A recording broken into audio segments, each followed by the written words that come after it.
Everyone in the trading community has been asking my thoughts on Palantir. I've been very, very bullish on this company for the past year. My goal or target by the end of December was $50, and we are already well above that.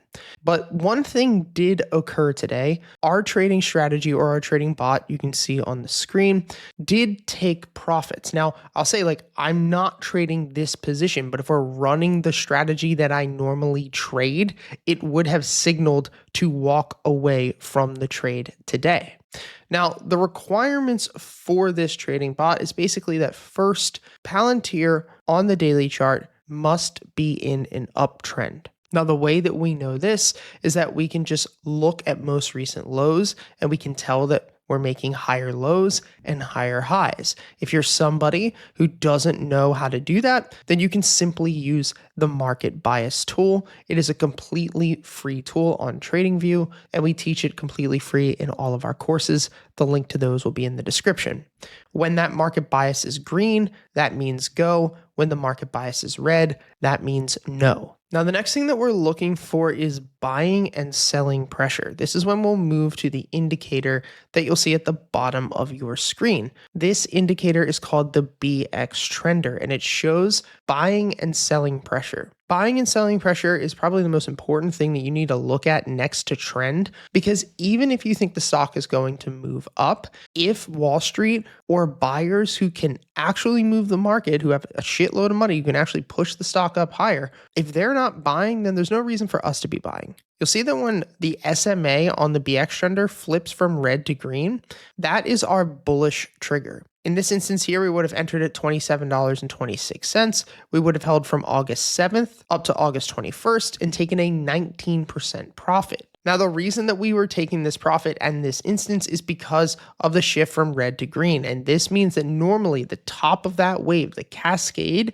is about to hit a high. Some people look to short when this happens, but in my case, and in most of the cases, because we're trading with the trend, I'm not looking to short it because I'm looking for a pullback that's not sustained, just a pullback that's going to get bought up quickly. You'll see that we don't focus on this for about 2 weeks until price once again on the BX Trender flips from red to green. We go long at 31.35. Taking a profit of 4% before entering again, taking another profit of 6%, sitting out while we compressed for about a week, going long on that sustained buying, taking a 16% profit, a small 4% loss, and then today, when it flipped from green to red, it will be taking a 13% profit. And now you can see that the last time this happened, we didn't have a massive sell-off. Price actually consolidated for about a week or two. In this instance, it went up a little bit. Then we consolidated for a week or two. In this instance, we consolidated for a week or two.